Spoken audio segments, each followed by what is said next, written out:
La cuarta ley biológica. Ahora, naturalmente, se nos plantea la cuestión de qué suponen realmente las enfermedades contagiosas e infecciones. Porque si todos los programas especiales son iniciados por un impulso biológico o un DHS, los antiguos supuestos en relación a las causas no pueden seguir considerándose ciertos. Basándose en los conceptos establecidos de enfermedad, siempre era fácil encontrar algo que te pusiera enfermo.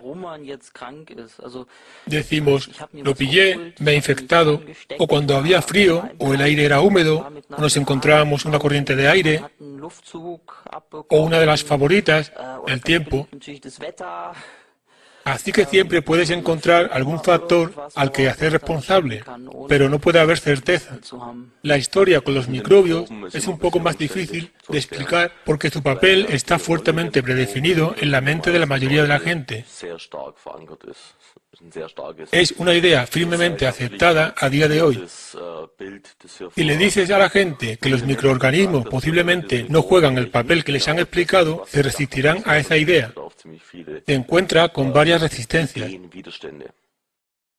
Esto nos lleva a la cuarta ley biológica, que es la que contrasta más agudamente con todas nuestras creencias anteriores. Ha sido observado que todas las condiciones que solíamos referir como enfermedades infecciosas son de hecho síntomas que aparecen en la fase de reparación. Esto comprende varias formas de tos, coriza, catarro de nariz, el llamado cáncer de cuello de útero, exantemas, tuberculosis, herpes, varias de las llamadas enfermedades venéreas, el pie de atleta y otras. Pero todas ellas y muchas otras son siempre precedidas por una fase de conflicto activo, que sin embargo ha escapado a nuestro conocimiento por no mostrar síntomas en la mayor parte de los casos. Y como estos síntomas aparecen solo tras la resolución del conflicto junto con un estado de vagotonía, que conlleva fatiga y a veces fiebre, no pueden representar fases activas de enfermedad o infección, como se asumía previamente. Los microbios, hongos, microbacterias, tuberculosis, bacterias y discutiblemente virus son de hecho observadas durante estos procesos. De esto se sigue que en cualquier caso no han podido provocar su inicio, sino a lo sumo ayudar en el proceso de reparación. Llamemos a las bacterias bomberos y a la enfermedad incendio. Entonces podríamos decir, cada vez que veo una casa ardiendo, también veo a los bomberos a su lado. ¡Qué extraño! Por tanto, estadísticamente hablando, los bomberos parecen ser responsables de los incendios. Apliquemos esta lógica a las bacterias. ¿Por qué se piensa que la causa de las enfermedades está precisamente en las bacterias? Solo porque cuando examinemos la enfermedad, encontraremos bacterias. Esto me ha desconcertado a menudo. No hay pruebas. Podríamos también hacer una estadística mostrando que todo el que se ha puesto enfermo ha bebido agua, así que el agua tendría que considerarse la causa principal, ¿o no? Por supuesto, las observaciones de los microorganismos realizadas por la medicina convencional, como aparecen en la fase sintomática, esas observaciones son correctas. Desde un punto de vista científico, en lo que respecta a las 5 leyes de la naturaleza, estos gérmenes no son la causa, sino una parte de todo el proceso. Prácticamente comienzan a mostrarse con los síntomas y desaparecen con la desaparición de estos síntomas. Esto no es el resultado de, por ejemplo, los antibióticos, como se pensaba. Estos antibióticos solo ralentizarán o detendrán el proceso. Tan pronto como pase su efecto, tanto los síntomas como los gérmenes aparecerán de nuevo. De acuerdo a lo que sabemos hoy, los antibióticos trabajan a nivel cerebral. Realmente, puesto que la actividad de los gérmenes se presenta en la fase sintomática, en la regeneración, durante la curva vagotónica, los antibióticos afectan el sistema nervioso autónomo, creando algo más de simpaticotonía. Un estrés artificial. Un estrés psicológico artificial que reduce los síntomas y detiene la actividad de los gérmenes. Y esto es lo que establece la cuarta ley biológica. Hongos, micobacterias tuberculosas son los ayudantes durante la fase de reparación controlada por el cerebro antiguo. Las bacterias y discutiblemente los virus desarrollan su actividad si lo hacen en la fase de reparación de los tejidos controlados por el cerebro nuevo. Deberíamos considerar estas criaturas microscópicas, hongos, micobacterias, bacterias y virus, en tanto existan, como microcirujanos cuyos servicios se hacen necesarios en la fase de curación. De modo que, por ejemplo, un adenocarcioma de las glándulas mamarias que puede generarse y crecer tras un conflicto de preocupación o pelea es descompuesto durante la fase de reparación del conflicto. Durante la fase activa del conflicto, estas micobacterias han proliferado proporcionalmente al tumor.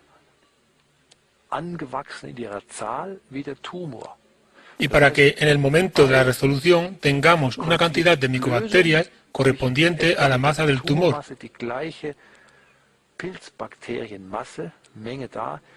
Entonces, rápidamente transforman el tumor en uno con pus en su interior para que pueda ser asimilado. Proceso en el cual a veces estalla a través de la piel y se desarrolla como una perfecta cicatriz. Todo esto siempre que desde el principio estuvieran presentes estas bacterias.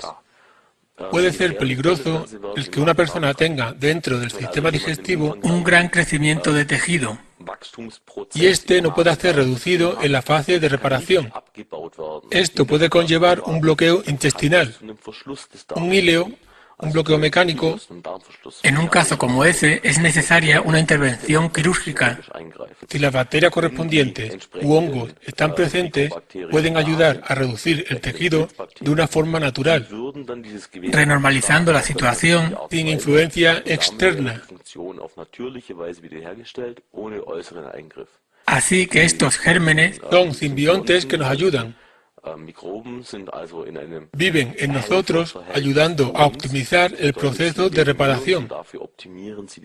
Si nos fijamos en las enfermedades solo a nivel sintomático, podemos ver a los gérmenes como en su causa. Y este es un desarrollo de la vieja creencia de guerra y destrucción dentro del organismo, de la creencia en un sistema inmune, en que hay un ejército y unos enemigos contra los que se debe luchar. Una vez que entendamos las 5 leyes naturales, entenderemos que estos gérmenes nunca han sido el enemigo, sino únicamente ayudantes a lo largo de un proceso biológico. Cuando se lleva a cabo cualquier estudio desde la medicina convencional, se observa la realidad necesariamente. Sin embargo, como la interpretan a menudo, nos provoca una sonrisa.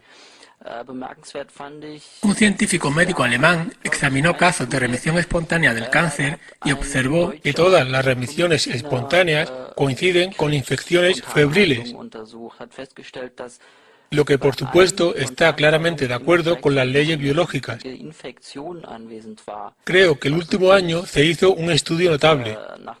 La descomposición de los cánceres tiene lugar en la fase de curación, cuando también se da fiebre y las llamadas enfermedades infecciosas. Sabemos también que los microbios juegan un papel en esto, etc. Pero, ¿qué han sacado de todo esto? Creen que la elevada temperatura corporal causada por la fiebre podría quemar las células cancerígenas o algo así. Así que todo es retocado para encajar en esa lucha que quieren ver. Para los tejidos controlados por los niveles cerebrales más nuevos, no creemos que los gérmenes sean elementos necesarios para la reparación, sino potenciadores del proceso. No sabemos qué es lo que ocurre si las bacterias no están presentes cuando un músculo o hueso se repara. No obstante, hay una reparación y cicatrización.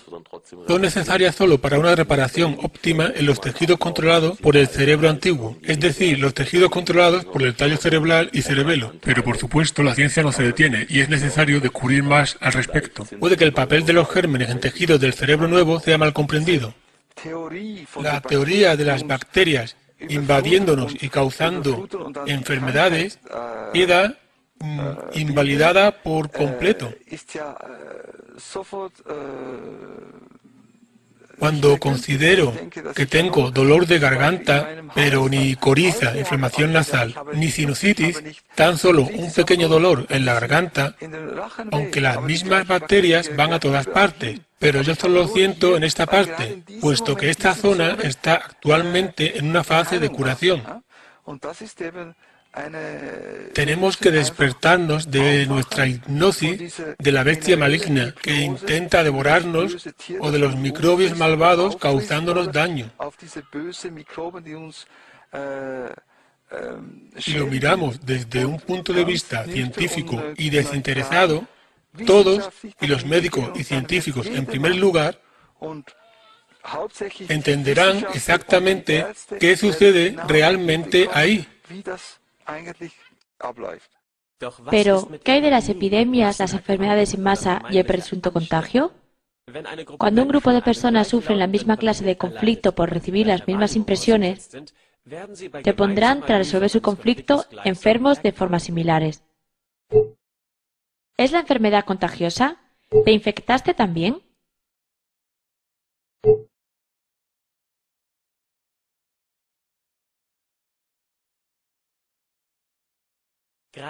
Este fenómeno se ha vuelto más común en tiempos recientes, en los que los más media inducen una percepción sincronizada. Otro ejemplo es una clase donde los estudiantes son a menudo expuestos conjuntamente al mismo conflicto, como una prueba inesperada y difícil o la ausencia de un profesor querido, reemplazado por un terrible profesor que disgusta mucho a los niños. Tras resolver sus conflictos, los estudiantes uno tras otro entran en la fase de curación y creen haber sido infectados entre ellos.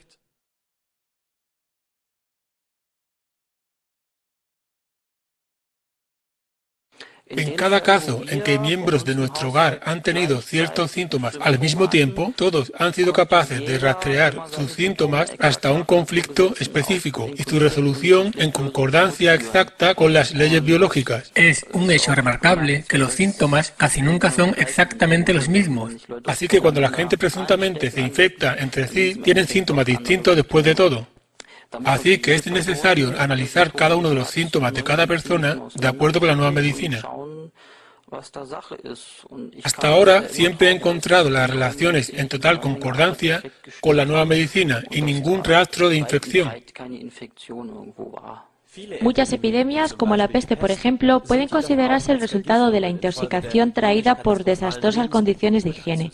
Especialmente si son combinadas con medicinas que contienen mercurio, pueden resultar en envenenamiento y muerte.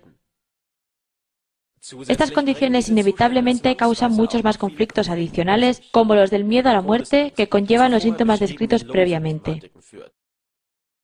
O conflictos de mancha, repugnancia, que conducen a la llamada peste bubónica, y otros muchos.